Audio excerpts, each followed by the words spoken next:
नमस्कार। राज्य शिक्षा शोध एवं प्रशिक्षण परिषद बिहार पटना में आपका पुनः स्वागत है। बच्चों, आज की कक्षा में हम कक्षा 12वीं की विषय हिंदी के काव्य खंड के पाठ संख्या 1 जो कि कड़वक नाम से हमारे पाठ्य पुस्तक में संकलित है उसे पढ़ेंगे। कड़वक के रचयिता हैं मलिक मोहम्मद जायसी।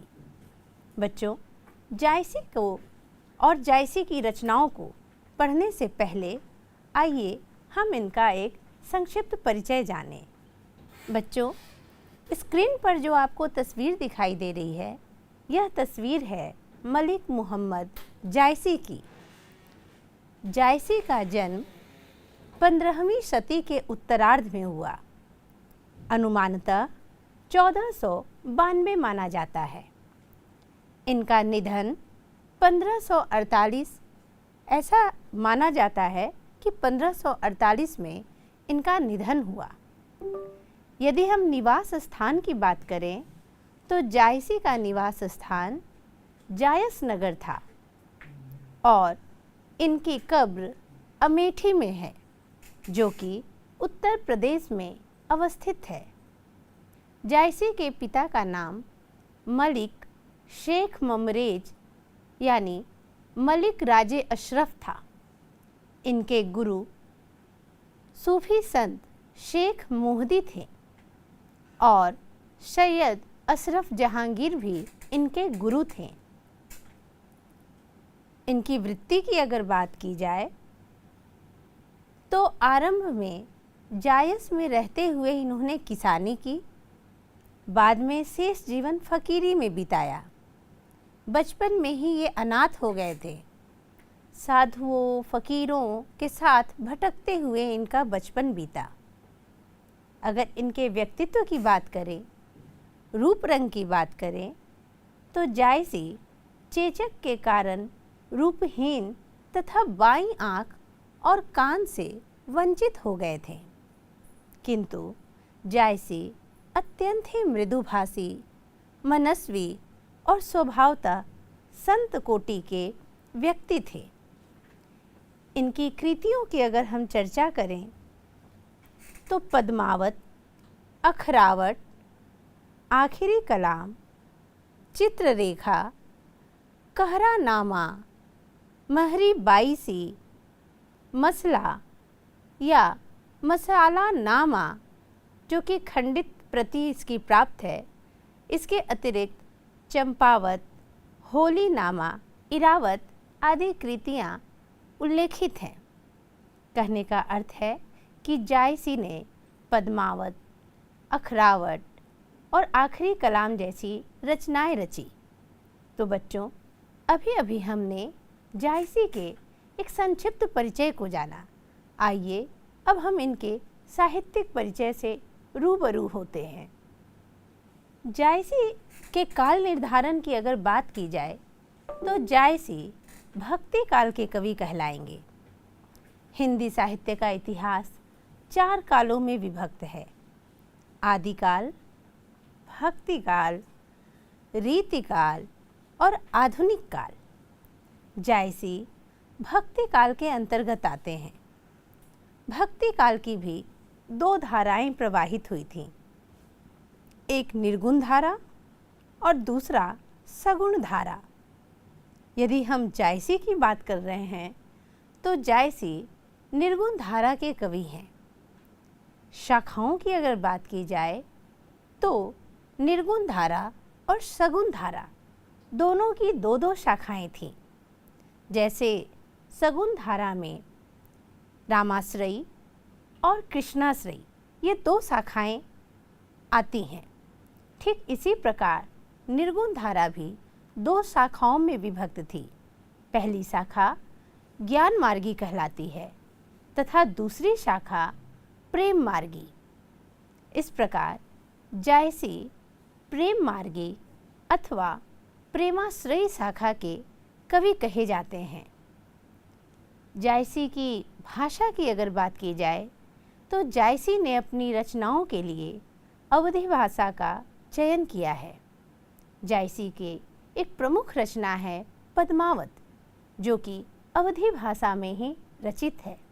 और आज हम जो करवक पढ़ेंगे इसकी भाषा भी अवधी ही है।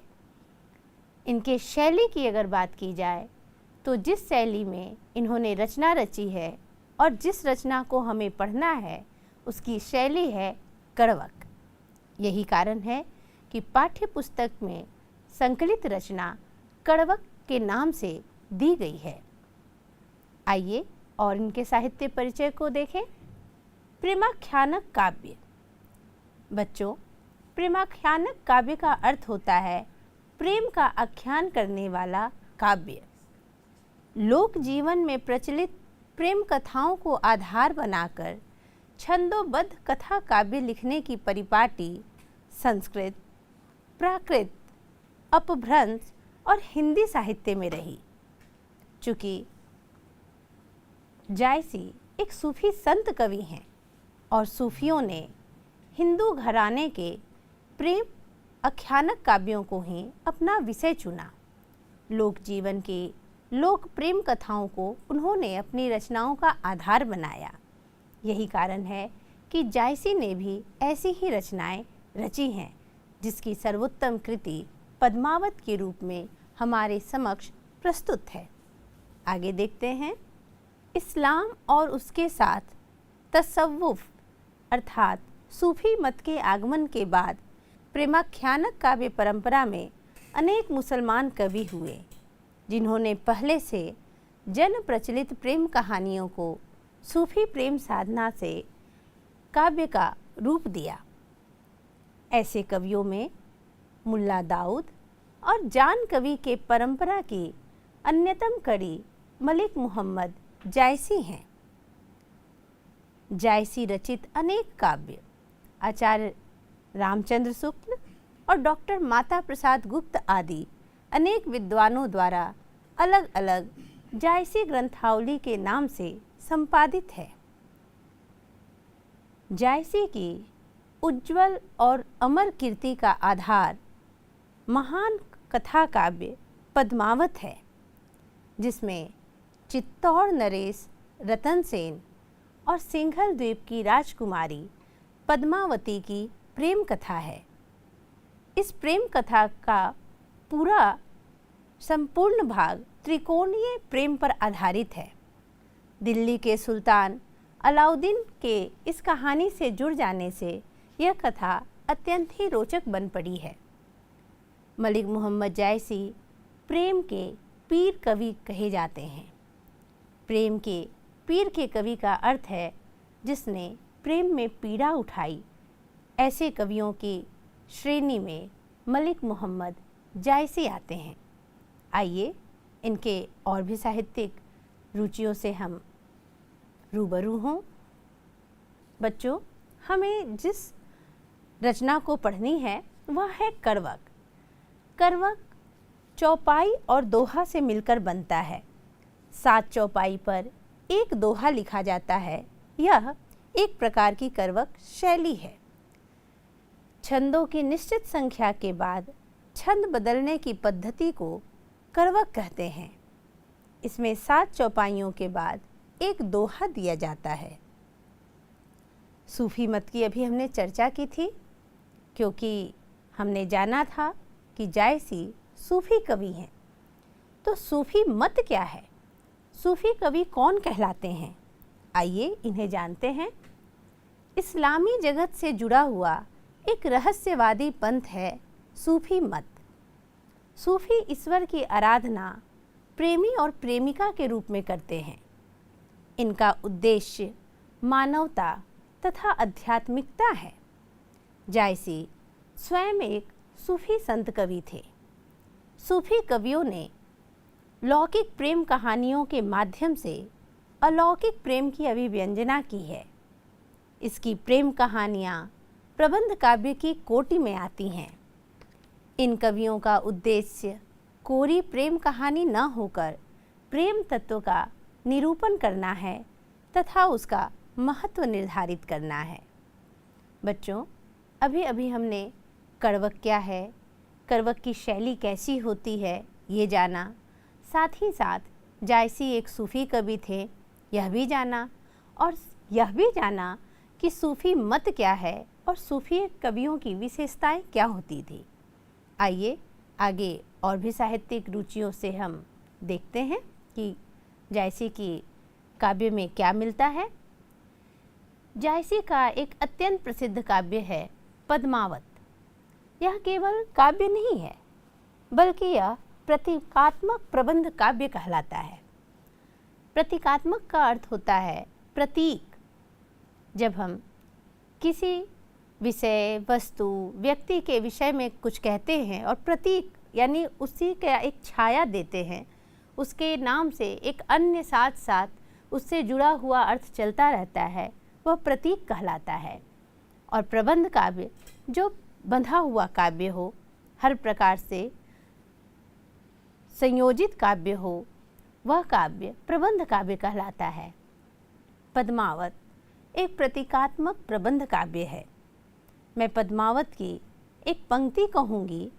यह 5-6 पंक्तियाँ आपको जो स्क्रीन पर दिखाई दे रही हैं, पूरे पद्मावत महाकाव्य का एक सार ही है। मैं इसे पढ़ती हूँ, तत्पश्चात मैं इसके अर्थ को भी बताऊंगी। तन चितौर मन राजा कीन्हा, हिय सिंघल बुद्धि पद्मिनी चिन्हा। गुरु सुआ जई पंथ दिखावा, बिनु गुरु जगत को निर्गुण पावा। नागमती यह दुनिया धंधा, बाचा सोई ना एहि चित्त बंधा। राघव दूत सोई सैतानु, माया अलाउ दीन सुल्तानु। प्रेम कथा एहि भांति विचारहूँ, बुझी लेहु जो बुझे पारहूँ। कहने का अर्थ है कि तन चितौर मन राजा कीन्हा। पद्मावत में जो तन है वह चित्तौड़गढ़ है। यहाँ प्रतीक बताया गया है कि चित्तौड़गढ़ तन का प्रतीक है।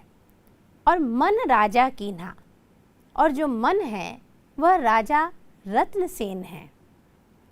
हिय सिंघल, हिय का अर्थ हुआ हृदय। हृदय जो है वह सिंघल द्वीप है। और बुद्धि पद्मिनी चिन्हा, और बुद्धि की प्रतीक है पद्मिनी।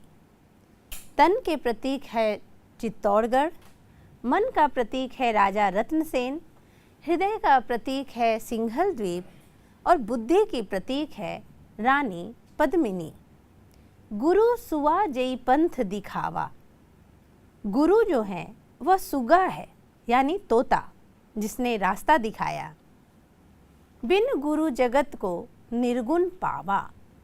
बिना गुरु के ज्ञान के यह संसार से मोक्ष या मुक्ति की प्राप्ति नहीं हो सकती। नागमती यह दुनिया धंधा। पद्मावत में एक पात्र नागमती भी है जो राजा रत्नसेन की पत्नी है। वह दुनिया धंधा के प्रतीक के रूप में है, दुनियादारी के प्रतीक के रूप में। बाचा सोई न एहि चित्त बंधा। जैसी कहते हैं कि जो इस कथा को बाँचेगा उसका चित्त बंध जाएगा।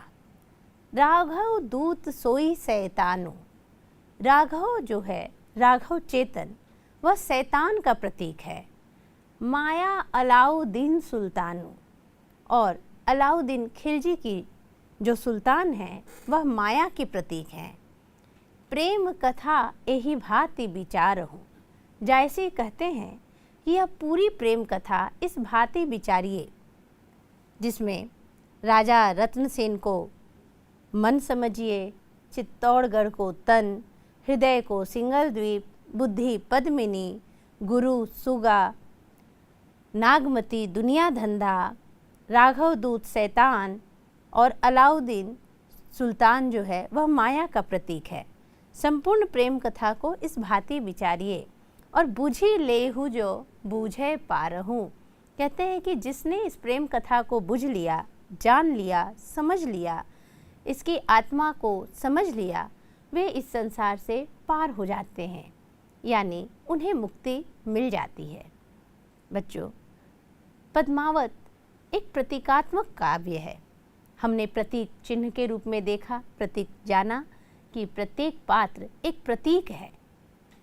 बच्चों, आज जो हम कड़वक पढ़ेंगे उस करवक में पद्मावत का प्रथम छंद और उसके उपसंहार का अंतिम छंद लिया गया है। यही कारण है कि हमने पद्मावत के विषय में भी अपनी थोड़ी समझ विकसित की। बच्चों, आगे हम देखते हैं करवक, जो कि आपको पाठ्य पुस्तक में पढ़नी है। यह करवक आपके स्क्रीन पर दिखाई दे रही है। पहले मैं इसका वाचन करूंगी, तत्पश्चात मैं इसके अर्थ को भी बताऊंगी। कवि कहते हैं, एक नैन कभी मुहम्मद गुनी, सोई बिमोहा जेई कभी सुनी, चांद जैस जग विधि अवतारा, दीन कलंक कीन उजियारा, जग सूझा एक नैनाहा, उवा सूख अस नखतन माहा, जो लही अम्बही डाब न होई, तो लही सुगंध बसाई न सोई, कीन समुद्र पानी जो खारा, तो अति भयउ असूझ अपारा, जो सुमेरु त्रिशूल विनासा, भा कंचन गिरी लाग आकाशा, जो लही घरी कलंक न परा, कांच होई नहीं कंचन करा, एक नैन जस दर्पण औ तेहि निर्मल भाऊ, सब रूपवंत गहि मुख जो वहीं कई चाऊ। बच्चों, अभी अभी हमने करवक का वाचन किया, जो कि अवधी भाषा में थी और करवक शैली में थी। करवक शैली यानी 7 चौपाइयों के बाद एक दोहा दिया जाता है। अब हम इस करवक के अर्थ को भी जानेंगे। सबसे पहले हम करवक की पहली पंक्ति पर चलते हैं। कवि कहते हैं कि एक नैन कवि मुहम्मद गुनी, सोई बिमोहा जेई कभी सुनी। कवि कहते हैं कि मैं एक नैन वाला हूँ और गुनी कवि हूँ। एक नैन का होते हुए भी, एक आँख का होते हुए भी मैं गुनी कवि हूँ।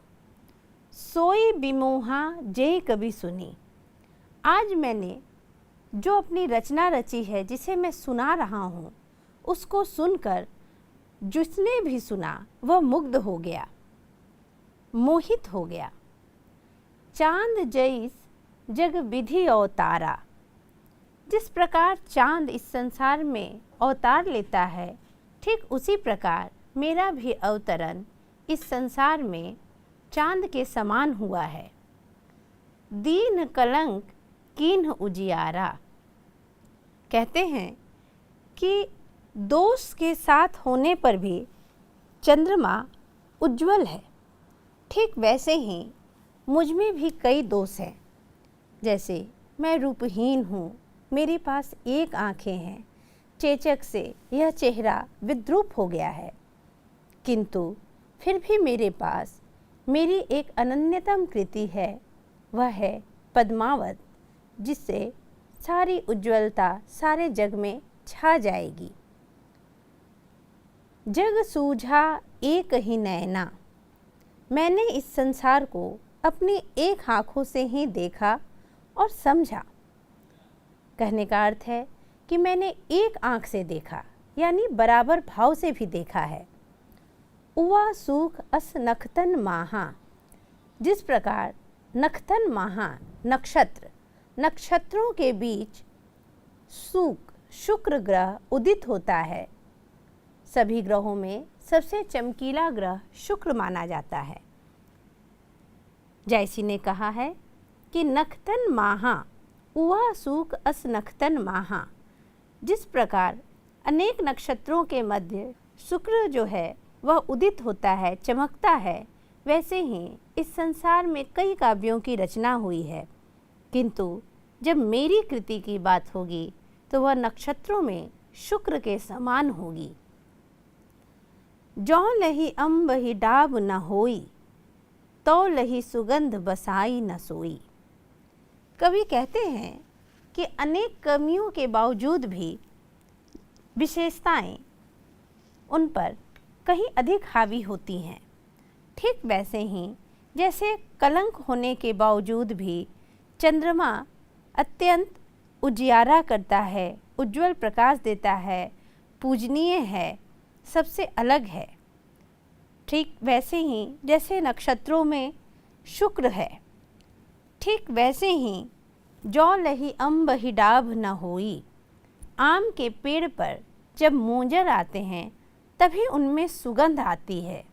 तो लही सुगंध बसाई न सोई, तभी सुगंध आती है, जबकि मोंजर नुकीला होता है।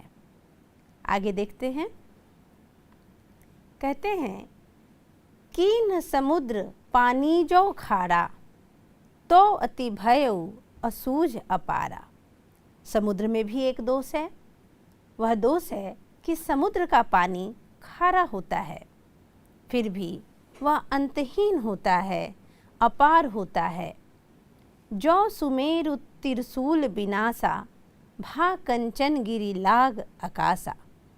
वे कहते हैं कि सुमेरु पर्वत भी काफ़ी पूजनीय था, प्रसिद्ध था, किंतु उसके विनाश का कारण शिव के त्रिशूल से हुआ। सुमेरु पर्वत पर शिव ने अपना त्रिशूल चलाया था, जिससे वह नष्ट हुआ, किंतु उसके बावजूद भी वह स्वर्ण युक्त हो गया। यानी उसमें एक कमी भी हुई कि शिव के त्रिशूल से उसका नाश हुआ, फिर भी वह सोने के समान हो गया। कहने का अर्थ है कि दोष होने के बावजूद भी जो गुण होता है वह दोष पर हावी हो जाता है। जायसी कहते हैं जो लही घरी कलंक न परा, कांच होई नहीं कंचन करा। जब तक घेरिया यानी कि सोना गलाने वाला पात्र, जब तक सोने को भी नहीं तपाया जाए तब तक वह खरा नहीं होता। यानी सोने को भी आग में तपना पड़ता है। एक नैन जस दर्पण औ तेहि निर्मल भाऊ, सब रूपवंत गही मुख जो वही कई चाऊ। कवि कहते हैं कि मेरा मन दर्पण के समान स्वच्छ और निर्मल है। यही कारण है कि कई रूपवान लोग भी मेरी ओर सम्मान और प्रेम की दृष्टि से देखते हैं, और इन सब का कारण है मेरी एक अनन्यतम कृति पद्मावत। बच्चों, अभी अभी हमने प्रथम करवक का वाचन किया और साथ ही साथ उसके अर्थ को जाना। कवि बताते हैं कि उनकी स्थिति, जो शारीरिक स्थिति थी, क्या थी, और साथ ही साथ ये भी बताते हैं कि उन्होंने जो अनन्यतम रचना साहित्यिक कृति की है, जिसे पद्मावत के नाम से सारा संसार जानता है, उसकी सृष्टि कर लेने के बाद जायसी के भीतर की जितनी कमियां थी वह सारी कमियां दूर हो गईं। उन्होंने यह बताया कि चंद्रमा में भी कमी है, उसके बावजूद भी वह रात का अकेला राजा होता है। आम के फलों में राजा है, लेकिन उसमें भी एक कमी है कि जब उसके मोंजर लगते हैं तब वह सुगंधित होता है, किंतु वह कटीला होता है। ठीक इसी प्रकार इन्होंने समुद्र की भी बात की है कि जिस प्रकार समुद्र का भी एक दोष है कि वह खारा होता है, लेकिन बावजूद इसके कि वह अंतहीन और विशाल और गंभीर होता है। बच्चों, कई उपमान दिए हैं जायसी ने अपने संबंध में कि मैं समुद्र के समान खारा हूँ, चंद्रमा के समान कलंकित हूँ, और साथ ही साथ आम के मोजर के समान नुकीला हूँ। बावजूद इन सभी दोषों के मेरे पास एक गुण है, और वह गुण है पद्मावत के रूप में मेरे द्वारा की गई कृति। तो बच्चों, हमने प्रथम करवक को पढ़ा। आइए इसका एक संक्षिप्त सार के रूप में भावार्थ देखते हैं। स्क्रीन पर आपको भावार्थ दिख रहा होगा, मैं बताती हूँ। पद्मावत महाकाव्य के प्रारंभिक स्तुति खंड से लिए गए। प्रथम करवक में कवि एक विनम्र स्वाभिमान के साथ अपनी रूपहीनता और एक आँख के अंधेपन को प्रकृति प्राप्त दृष्टांतों द्वारा महिमामन्वित करते हुए अधिक से अधिक अपने गुणों की ओर हमारा ध्यान खींचते हैं। इन गुणों के कारण पद्मावत जैसे मोहक काव्य की रचना हो सकी। कवि कहते हैं कि एक आँख होते हुए भी वे गुणवान हैं। जो भी उनके काव्य को सुनता है वह मोहित हो जाता है। वे उस चंद्रमा के भांति अवतरित हुए हैं जो कलंक या कमी के बावजूद संसार को प्रकाशित करता है। जिस प्रकार शुक्र सभी नक्षत्रों के बीच अकेला चमकता है, वैसे ही उन्होंने एक आँख से ही सारे संसार को देखा और समझा। आम में मूंजर लगने से ही सुगंध आता है, जबकि वह नुकीला होता है। समुद्र का पानी खारा होने के बाद भी अंतहीन है। सुमेरु पर्वत शिव के त्रिशूल से नष्ट हुआ, इसलिए वह स्वर्ण युक्त माना जाता है। जब तक घेरिया अर्थात सोना गलाने वाला पात्र में सोने को नहीं तपाया और गलाया जाता है, तब तक वह खरा सोना नहीं बन पाता। ठीक उसी प्रकार जायसी में भी अनेक कमी है। इसके बावजूद उन्होंने अन्यतम कृति रच डाली है। कवि का मन दर्पण के समान स्वच्छ और निर्मल है। सभी को एक आँख से अर्थात बराबर भाव से देखते हैं। यही कारण है कि कई रूपवान लोग भी जायसी की ओर सम्मान और प्रेम से देखते हैं। तो बच्चों, आज की कक्षा में हमने जायसी के प्रथम करवक को पढ़ा, जो कि हमारे पाठ्य पुस्तक में संकलित है। यूँ तो यह पद्मावत महाकाव्य के स्तुति खंड का प्रारंभिक छंद है। हमारे पाठ्य पुस्तक में चूँकि जायसी के 2 करवक पढ़ने हैं और उसमें से यह प्रथम करवक था। जायसी रचित पद्मावत के स्तुति खंड से लिया गया था यह करवक, जो कि एक शैली है जो दोहा और चौपाई से मिलकर बनती है। 7 चौपाइयों पर एक दोहा दिया गया था। हमने जायसी के प्रथम करवक को पढ़ा है, इसके अर्थ को भी जाना, साथ ही साथ जायसी के जीवन परिचय को जाना, उनकी साहित्यिक कृतियों से हम परिचित हुए, साहित्यिक विशेषताओं को हमने जाना। इसी क्रम में हमने प्रबंध काव्य और करवक की भी चर्चा की। तो बच्चों, आशा है कि आपने इस पाठ को बहुत अच्छे से समझ लिया होगा। अगली कक्षा में हम जायसी के दूसरे करवक को पढ़ेंगे। धन्यवाद।